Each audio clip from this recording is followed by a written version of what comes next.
When I read the I'll be back line, I said to Jim Cameron, I said, to me it sounds weird when I say I'll be back. I said, and he says, well, how would you say it? And I say, I will be back. And he says, no. Pumping Iron. Well, interestingly enough, Pumping Iron was a documentary about explaining bodybuilding. It was not about me, because you never know who is going to win. Doing Stay Hungry, the film that I did before Pumping Iron, I had to reduce my body weight down to 210. So the question was really, can I come back again with 240 pounds and then win the Mr. Olympia again? So that was questionable. So therefore, no one really focused on me per se, but they focused more on bodybuilding itself. I just happened to emerge as the personality in the bodybuilding field. And so that's why the cameras were then more on me. I happened to win the competition against some tough competitions, against Lou Ferrigno, for instance, and Sergio Nubret and Franco Colombo, and guys like that were really tough competitors. I think it was also, it lent itself for me being myself. So I think that people didn't only just see me in Stay Hungry as an actor, but they saw all of a sudden what I'm really like. So I got, Conan the Barbarian because of Pumping Iron. It was like the movie where I showed my personality, and Ed Pressman saw that movie, Pumping Iron, and they said, finally we found a guy that has the personality and has the acting ability and has the body that is able to play Conan the Barbarian. Franco is pretty smart, but Franco is a child. And when it comes to the day of the contest, I'm his father. He comes to me for advices. So it's not that hard for me to give him the wrong advices. The saying, milk is for babies, and I drink beer. That is because of my Munich days. So when I moved from Austria to Munich to train between the age of 19 and 21, other gyms always would have milk bottles all over the windows that were empty or half full or full that bodybuilders would be drinking. In our gym, we had downstairs a restaurant, and we always got huge steins of beer.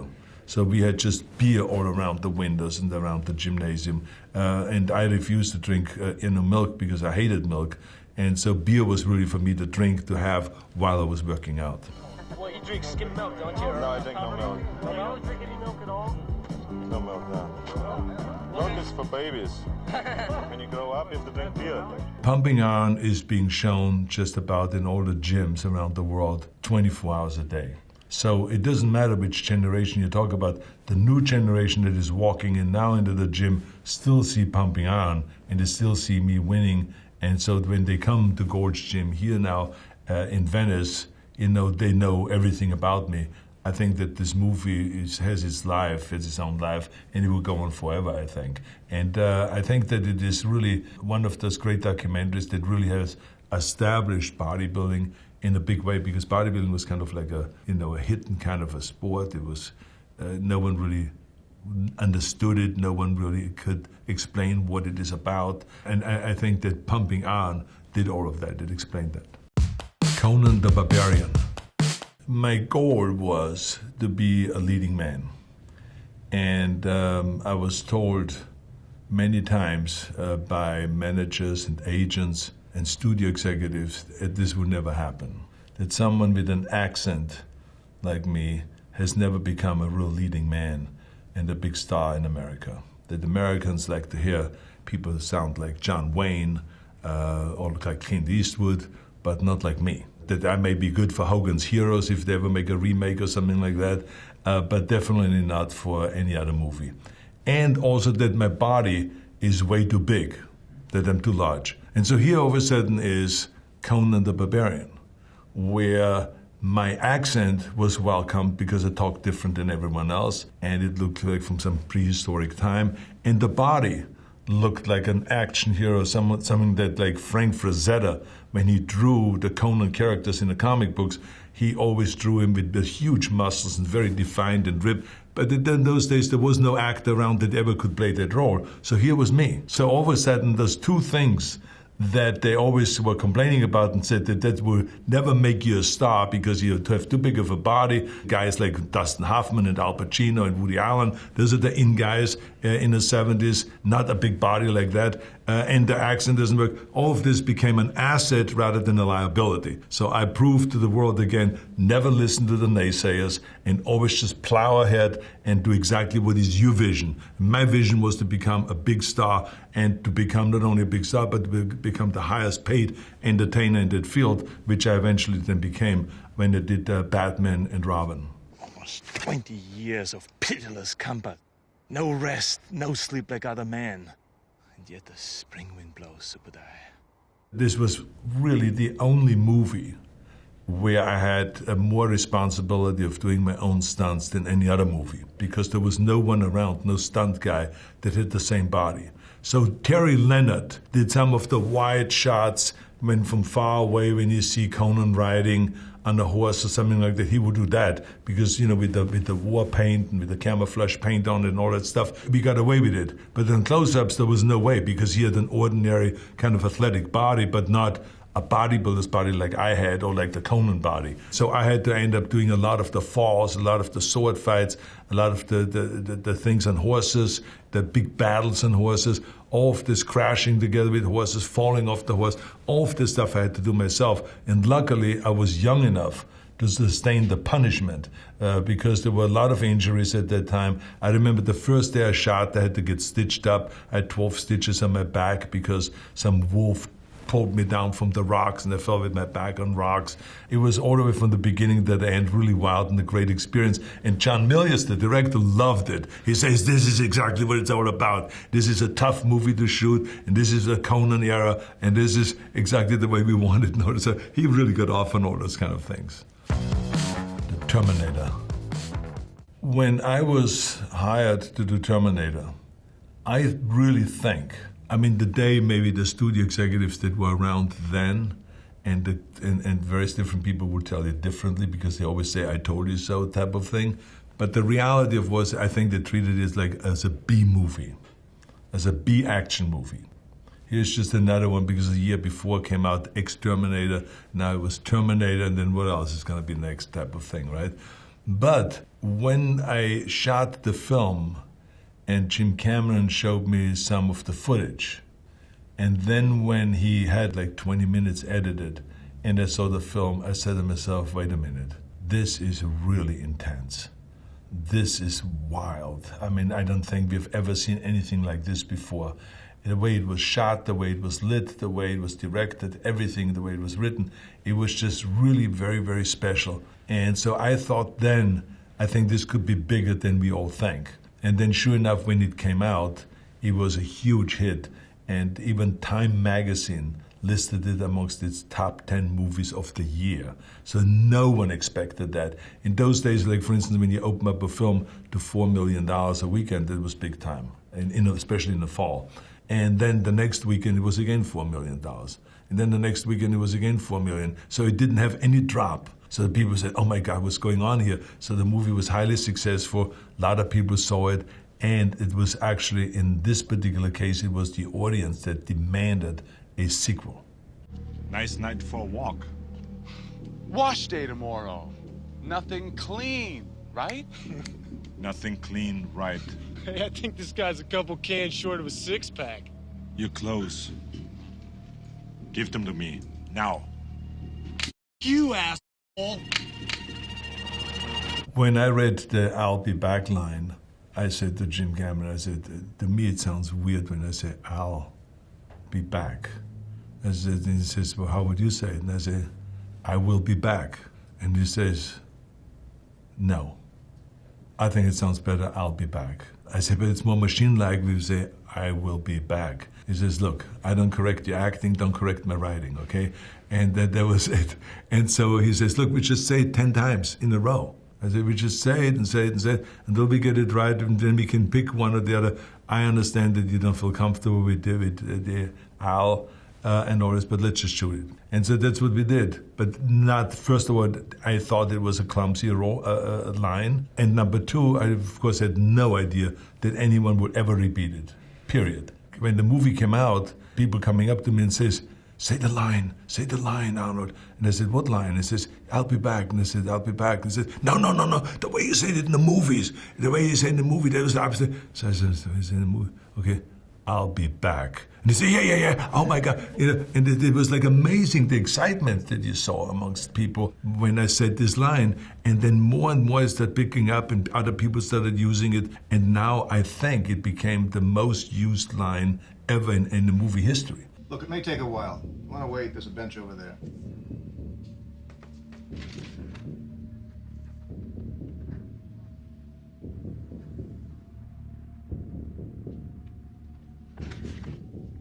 I'll be back. I think that we don't know ahead of time, even when I said hasta la vista, baby. I think it may be the way I say it that makes it then kind of unique, because it's like also when we did the movie, Kindergarten Cop, and I said to the kids, it's not a tumor at all. So it's like the way I say tumor and all this, like, I just pronounce chapa, I don't pronounce the ERs and all this kind of stuff. And I think that it is a lot of times the way I say it, but I don't think you ever know when you look at the script that this line will be repeated very often. Terminator 2. Jim Cameron is just a genius writer.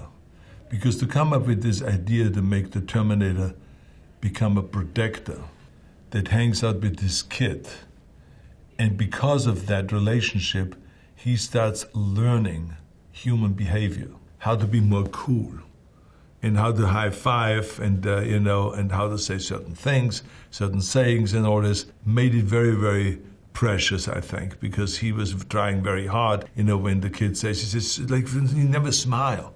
You never smile, just smile, and I would go like this. He says, oh my God. All right, that was a good try, You gotta listen to the way people talk. You don't say affirmative or some shit like that. You say, no problemo.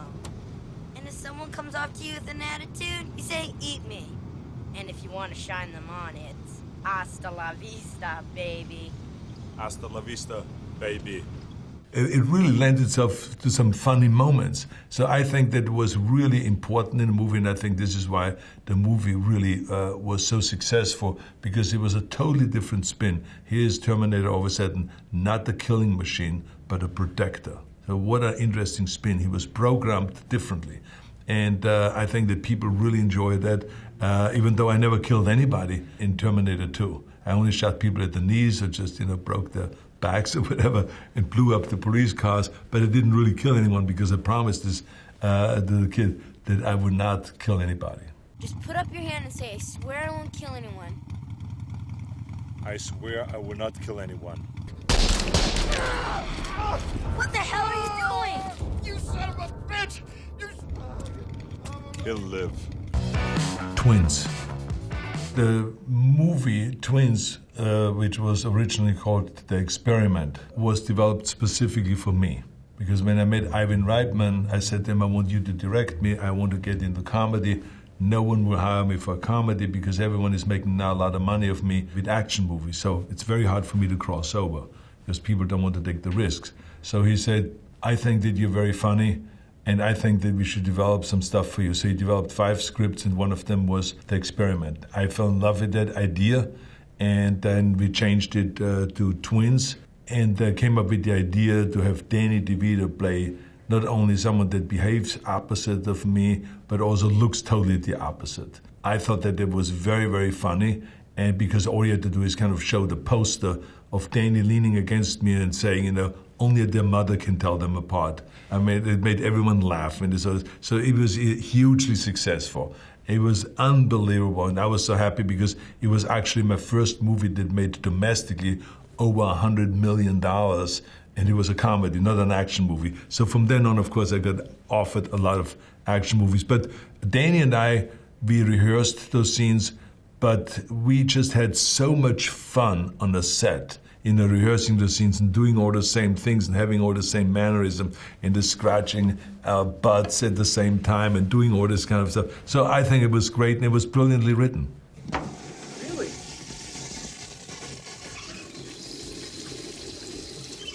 Were you nervous the first time? I was 12 years old, She was a nun. Talk about pressure. Kindergarten Cop. Whenever someone says to me, this is difficult, you can't do it, that motivates me then twice as much. There's nothing that we do that should really be scary because I'm not afraid of failure. So to me, it was like kind of like, okay, if people think that it is difficult to work with kids and with animals, I want to have as many animals on the set as possible and as many kids as possible, and I'm going to show them that it can be done. And of course it's difficult, but we do it. Ivan was just a genius director, and he knew how to control the kids. And then he had asked me that when it was downtime and it was time for setting up the new shot, to hang with the kids. And I think it was the smartest thing because I was not an expert with kids. I haven't had my own kids yet. This was kind of really a great way of learning how to deal with kids and how to entertain them and how to make them trust you. And then just like out of nowhere, out of all of this kind of commotion and fun with the kids, all of a sudden I saw Ivan going like this, that he's roaring. And we just continued on having the fun with the kids. So we kind of were very successful with the children. They were great actors, and some of them became the great actors later on and so on.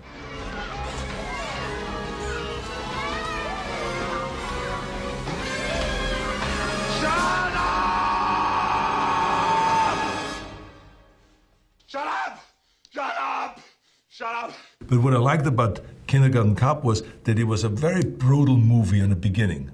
To hunt down this drug lord and this no good guy. It gave me the opportunity to come in as the toughest cop and then have to develop this other side of me because I'm now stuck with the kids.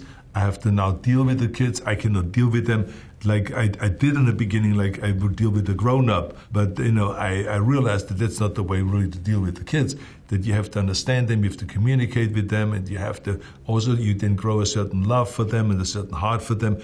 And then I was able to show the softer side or the more feminine side of me. And so that's, I think, what's made it really work well in the movie. What's the matter? I have a headache. It might be a tumor. It's not a tumor. Batman and Robin. Well, interestingly enough, my motivation there was originally to work with Joel Schumacher. I thought that his style of directing was just so brilliant, and there was a certain kind of intensity there always in his movies, but also a certain casualness. So I watched him one time on the set directing, and I saw his style. And how I loved it when he always said to the actors in the end, he says, let's do one for the artist. Meaning like, do your own take, whatever you want to do. And I thought it was just fantastic because every actor always wants to do kind of his own way, a take, rather than being directed or controlled. And Joel Schumacher provided that. And the other thing was that George Clooney was a up-and-coming star, international star. He was brilliant to work with. He was very, very nice and a sweetheart of a guy to work with. So we had a great time. The only thing was that on being Mr. Freeze, I had to sit for 5 hours in makeup and getting all these outfits on and everything like this every single day. So it took a lot of discipline and a lot of hard work. I was successful, nevertheless. Absolutely, boss. One more giant diamond of this size, and my freezing engine will be complete. Ha! I just finished the movie Eraser for Warner Brothers, and they were so happy with my performance in Eraser that they came to me and says, would you play opposite of George Clooney and play the main villain, that Jack Nicholson has played, that Danny DeVito has played, and so on. We have a long list of great stars that have played those kind of roles. And I said yes. When I read the script, I thought it was a very entertaining and great script, and I said yes. Jingle all the way.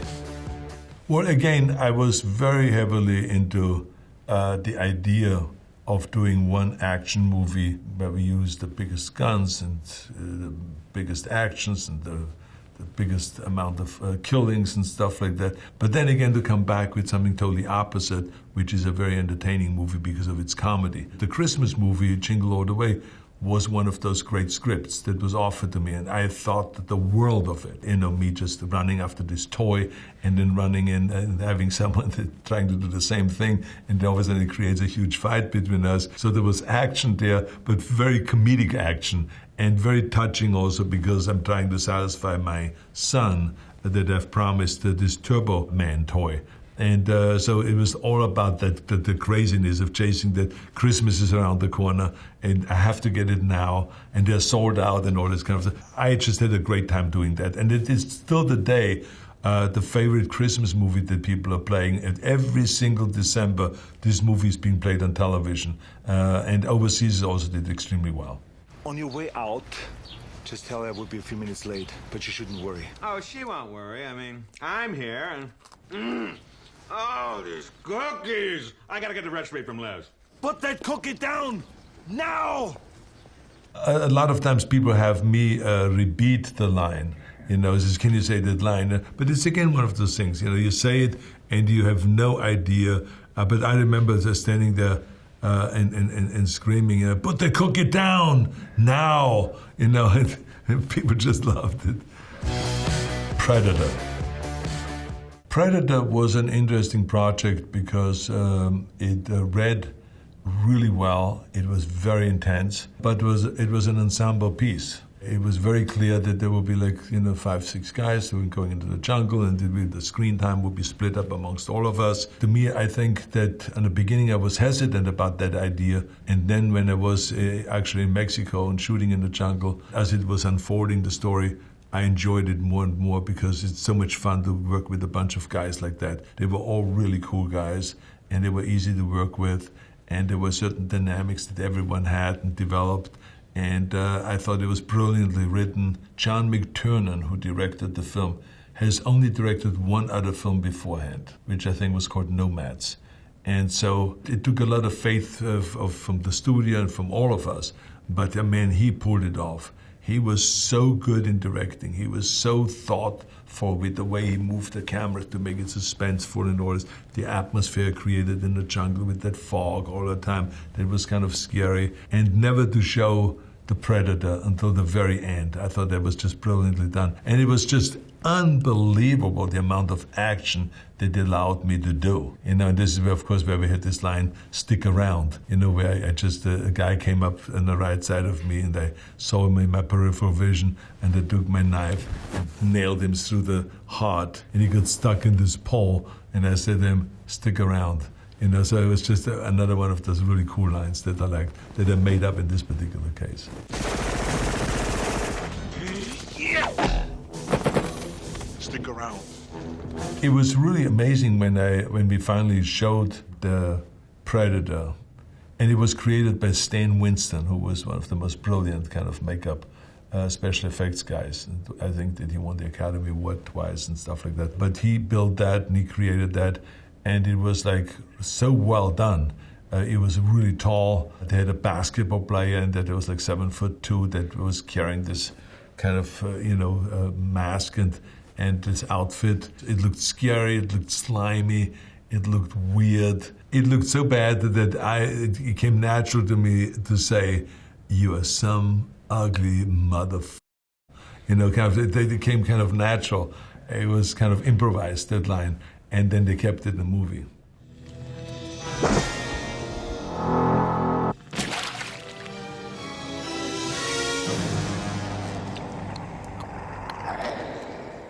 You're one ugly motherfucker.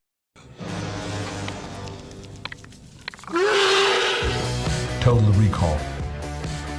I was after Total Recall for many, many years. Dino De Laurentiis owned the movie and he was going to do it with Jeff Bridges. So I was very happy when Dino De Laurentiis had financial troubles at one point and had to sell some of the projects, and one of the projects he sold was the Total Recall. I called Andy Vania and Mario Casar immediately and I said, you got to buy this project for me. That afternoon when I called them, they bought the project from Dino.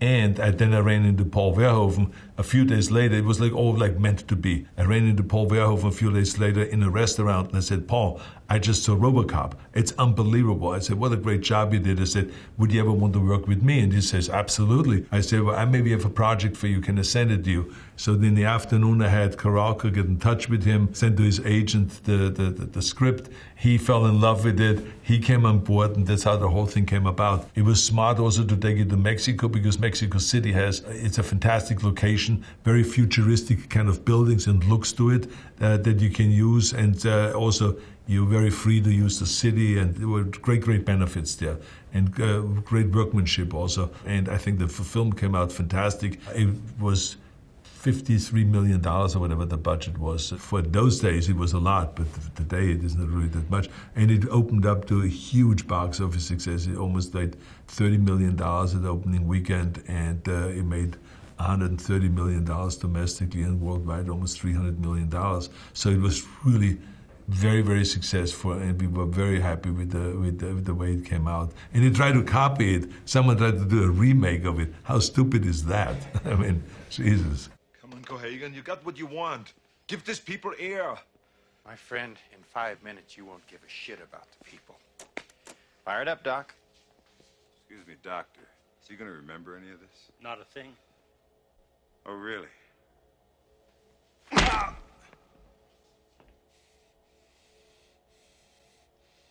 Yeah, well, Sharon Stone was a hardworking actress. You know, she really made me shine in the movie. She played this wife of mine that was doing evil things to me, and I couldn't wait to get rid of her. You know, then it was the famous scene where I finally shot her, as they considered as a divorce. That was one of my favorite lines. Sweetheart, be reasonable. After all, we're married.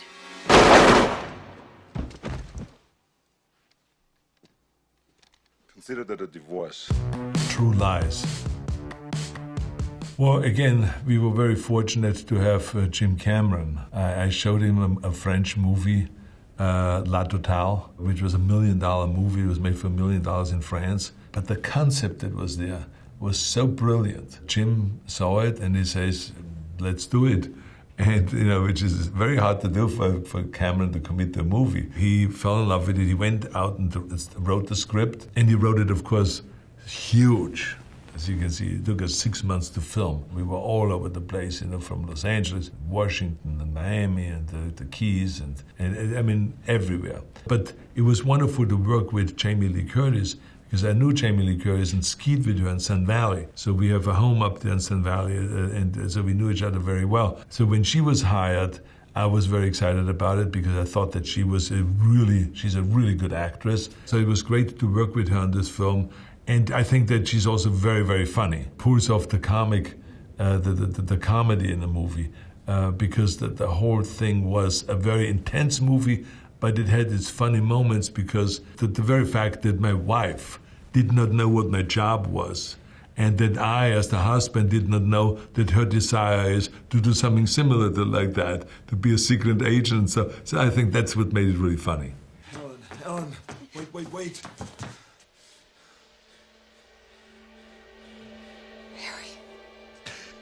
Yes, it's Harry. I know it looks bad, but I can explain.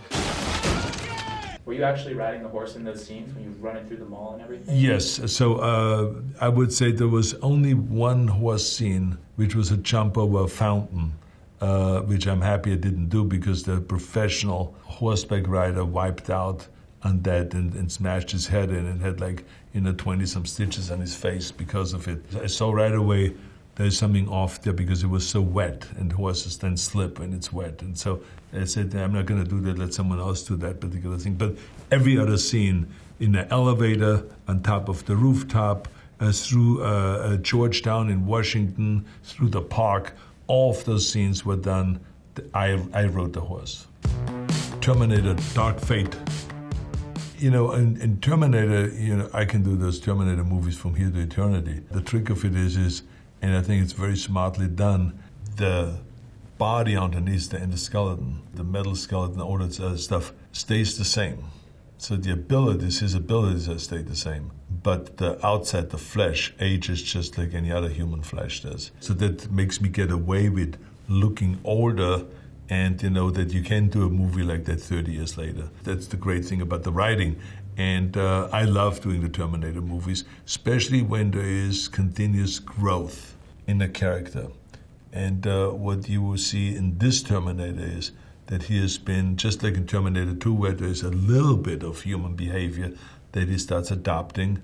In this one, he is even much more. That has certain kind of a effect. The way he was programmed, at what point does he override his own programming? There's all of those kind of issues we're dealing with in this movie. So it's really fascinatingly well written. Again, Cameron was involved with that. And as you know, that I'm just, I think, the world of his creativity and his thinking and his talent. And so he's very passionate about Terminator, got involved with it, got Linda Hamilton to come back to the project, wrote her into the project as a main character.